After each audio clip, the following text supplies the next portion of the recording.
tarde, meus queridos. Vamos lá, a nossa aula de hoje em Ciências, sétimo ano.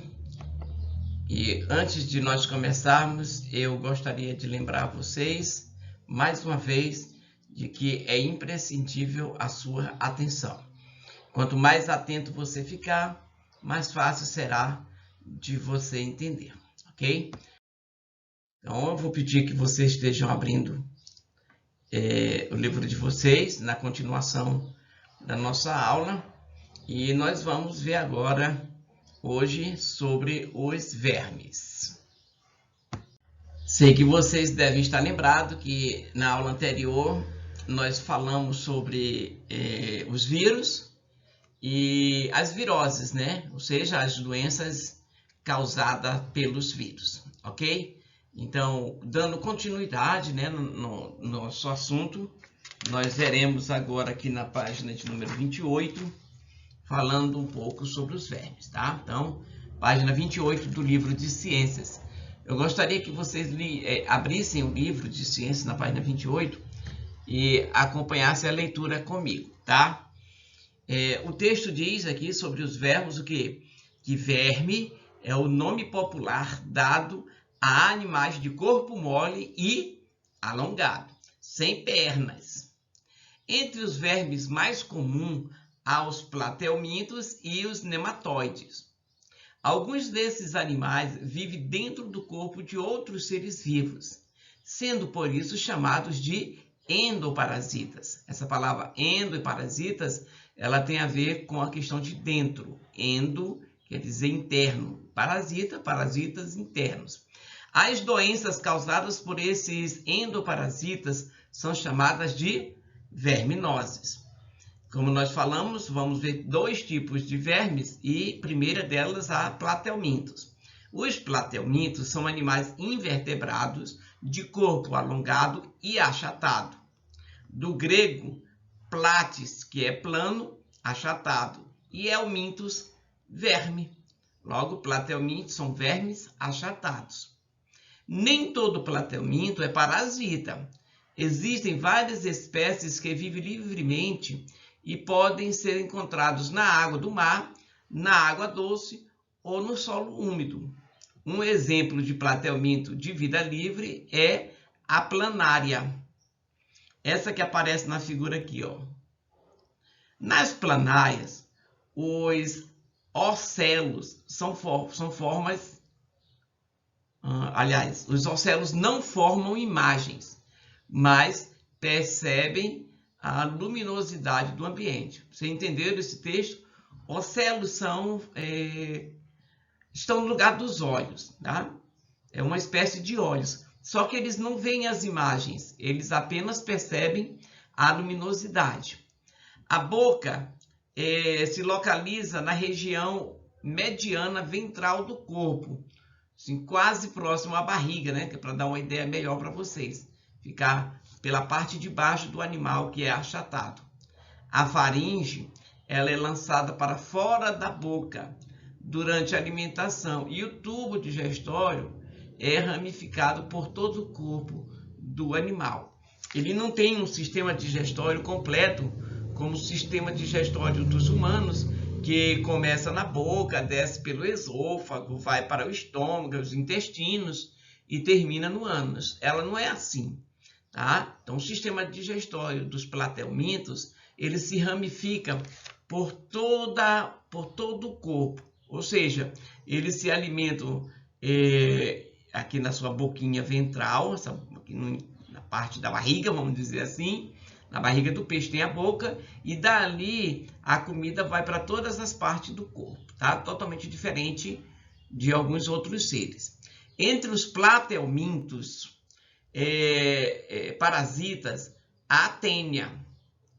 Esse animal também é conhecido como solitária, pois geralmente há apenas um único parasita no corpo do hospedeiro. Na cabeça do animal, que é a região chamada de escolex, não há órgãos dos sentidos, mas há uma estrutura com ventosas ou ganchos que ajuda a fixação da tênia ao corpo do hospedeiro.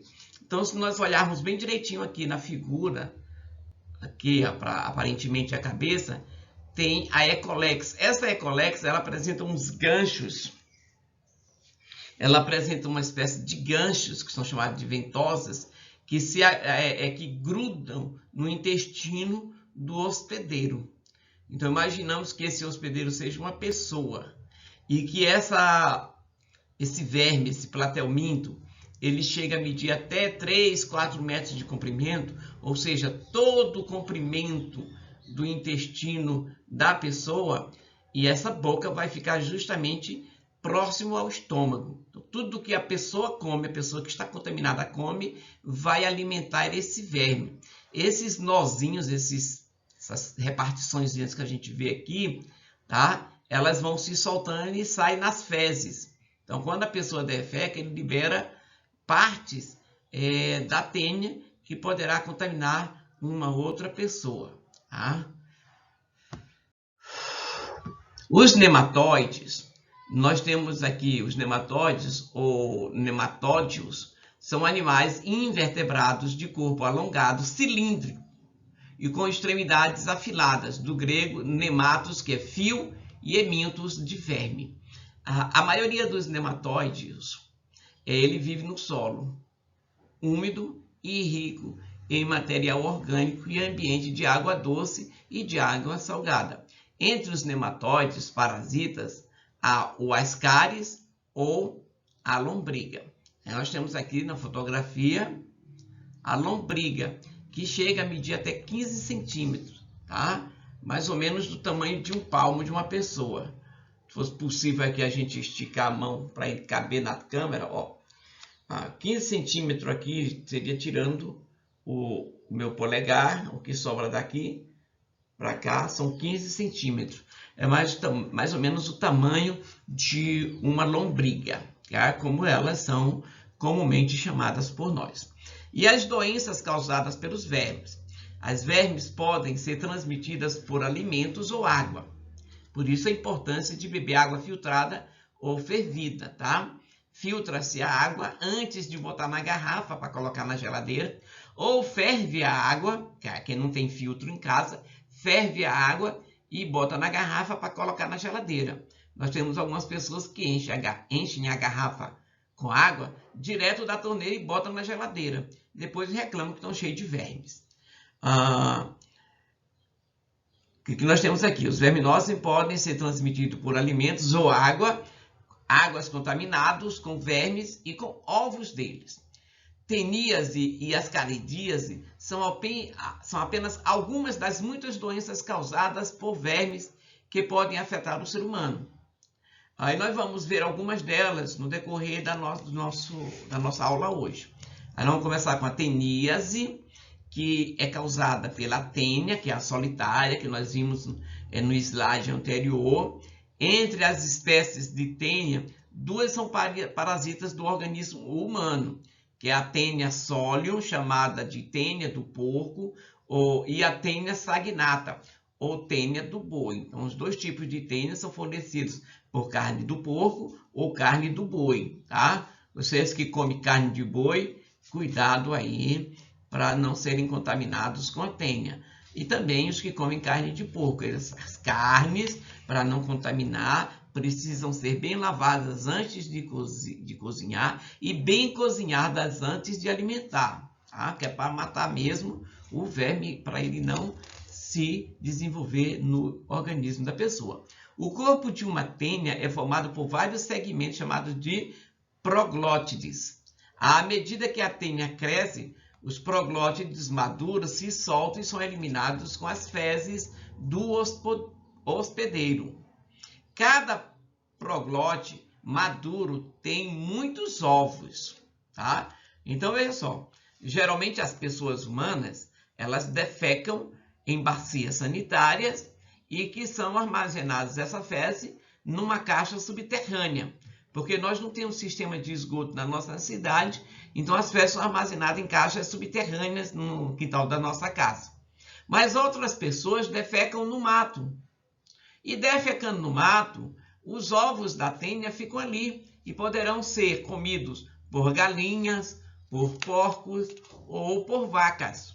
E aí, a forma dele voltar para o corpo do ser humano, ok? Observe na figura a seguir o ciclo de vida de uma tênia e como o ser humano se torna hospedeiro desse parasita. Para ficar mais claro da gente entender como é que isso acontece. Aqui nós vamos começar como se nós estivéssemos olhando um relógio.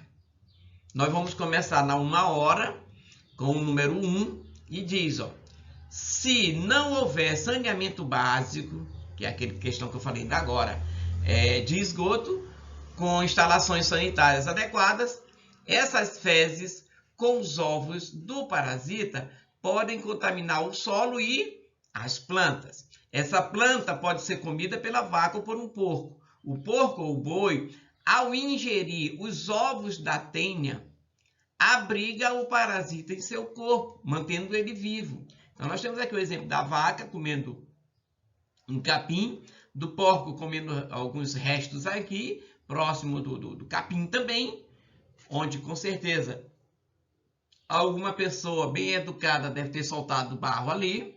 Aí nós temos aqui, ó, dentro do músculo do animal, nós temos o ovo da tênia. Tá? Então, a larva, chamadas de cisticercos, abrigam-se na musculatura do animal. Não é só do porco. Algumas pessoas dizem que é só na carne de porco. No músculo das vacas também tem. Então, carne de gado e carne de porco pode ter essas larvas da tênia, ok? Ó o quadro. Ao se alimentar de carne mal cozida, contaminada por cisticercos, o ser humano pode desenvolver ateníase. O que é que nós temos aqui? O exemplo de uma pessoa humana se alimentando de um bife, que pode ter sido de porco ou de vaca, contaminado. O organismo do ser humano, lá no organismo dos seres humanos, as larvas vão se abrigar no intestino, onde se tornam vermes adultos. Olha como são lindas. Aqui nós temos a verme adulta, no 6.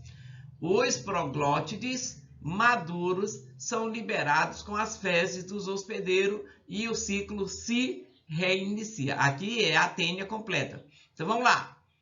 Alguém solta o barro no mato, que vai para a vaca e para o porco, vira bife, vai para o homem, que vai de novo para a terra, que vai de novo, e fica um ciclo vicioso e a pessoa se contaminando. Isso é um esquema. Isso não acontece exatamente nessa ordem, tá? Mas é uma ordem do que pode acontecer. Mas a questão de saneamento. Nós não temos na nossa cidade um sistema de esgoto, onde as fezes e os restos alimentares vão ser tratados, trabalhados, para só então depois ser novamente devolvido para a sociedade na forma de água potável. Não, nós não temos esse sistema aqui. Então, o que é que acontece na nossa casinha? Lá na nossa casa, algumas das nossas casas, nós temos dentro da nossa casa um banheiro, um lugar que nós chamamos de banheiro, onde tem um chuveiro e tem a bacia sanitária. A bacia sanitária, você deposita suas fezes ali e puxa a descarga. Ao puxar a descarga, aquelas fezes são armazenadas dentro de uma caixa que é feita no subterrâneo, é cavado na terra, tecido tijolo, tudo bonitinho, e lá dentro ela vai virar uma espécie de líquido, tá? Esse líquido, quando a caixa fica cheia, chama-se o esgotador, que é o limpa-fossa, e ele leva para jogar em algum lugar. Em outras ocasiões, essa água é infiltrada no solo e vai para o lençol freático, para voltar na forma de água potável para nós. De uma forma ou de outra, ela vai voltar para nós na forma de água potável, tá? Infelizmente, nós bebemos isso.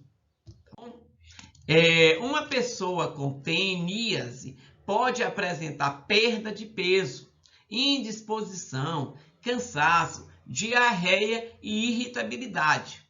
É possível prevenir a teníase por meio da construção de instalações sanitárias adequadas, como rede de esgotos ou fossa, que é aquela caixa que eu estava falando há pouco, que impedem que as fezes e os ovos da verme contaminem o solo e as plantas. Também é recomendado evitar comer carne de porco ou carne de boi crua ou mal cozida. O cozimento adequado mata as larvas do verme e tratar os doentes, o que é feito com medicamentos específicos. Vai o médico e o médico passa um medicamento específico para a teníase. Agora nós temos as caridíase. É causada pelas cáries ou lombriga, e se não houver saneamento básico como instalação sanitária adequada, as fezes com os ovos podem contaminar o solo, as plantas e a água. Observe na figura a seguir o ciclo de vida de uma lombriga e como o ser humano se torna hospedeiro do parasita. Nós vamos começar novamente aqui no relógio a partir da 1h. Nós temos aqui as frutas, verduras, não é isso? Hortaliças e o homem ingerindo. Se essas frutas, hortaliças, esses legumes não são bem lavados, a água não é bem filtrada, ela vai entrar no organismo pela boca, vai passar por todo o sistema digestório, vão se desenvolver no intestino, depois vão ser eliminados na forma de ovos, que vai contaminar novamente as frutas e as águas, virar esses ovinhos e depois ser ingerido novamente. Nessa ilustração aqui nós temos a foto da lombriga dentro da pessoa. Uma pessoa com as caridíase pode apresentar perda de peso, indisposição, cansaço, diarreia e irritabilidade, aquela coceirinha lá no lugar por onde as fezes saem. É possível prevenir as caridíase por meio da construção e instalações sanitárias adequadas. Também é recomendado lavar muito bem os alimentos que serão consumidos crus, usando água tratada ou fervida. Filtrar ou ferver a água usada para beber e tratar os doentes. Entendido? Então, todas essas medidas sanitárias são profiláticas para a contaminação desses vermes, ok? Na nossa aula passada, nós não tivemos atividade, não é isso? Mas hoje nós teremos duas atividades. A primeira atividade, crianças, essa aqui que está na página 31 do livro, veja aí no seu livro, na página 31 do seu livro, tá? É a mesma que está aqui no slide. A página 31 do livro, ó, pergunta 1, pergunta 2, pergunta 3, 4, entendido? São 4, aliás, são 5, né? 4 e 5. Essas perguntas, crianças, vocês vão responder no caderno. Eu só quero dizer para vocês aqui, ó, que para você fazer essa quinta, é bom vocês pegarem essas figuras aqui, ó. Se vocês puderem tirar uma foto ou xerocar essa folha do livro, tá? Essa parte aqui de baixo do livro, se você puder xerocar ela de forma colorida e depois destacar essas figuras uma por uma e responder cada uma dessas figuras no seu caderno. Deixe no seu caderno, que depois eu vou olhar no caderno, entendido?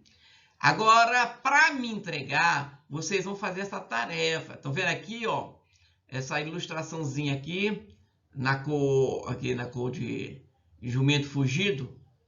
Tem aqui, ó, tarefa. Leia o texto da página 32. Bora ver aqui a página 32. Ó, que é a página 32 do livro. Tem um nome aí, ó. Fake news. Não tá para ver direitinho aí no vídeo? Fake news. Vocês vão ler esse texto aí da página 32. Vão escrever, ó, escrever o exercício em uma folha do caderno. O exercício da página 32, você vai escrever numa folha do caderno, responder, tá bom? Responder esse exercício na folha e tirar uma foto. Veja, quando você for tirar a foto, você pega o seu celular e tire a foto da folha inteira. Não tire assim de longe. O livro tá ali, você tira a foto assim. Tire assim, ó. tire a foto assim, bota o celular na parte superior e tire a foto da folha assim, vista de cima, que é para eu poder ver o exercício todo.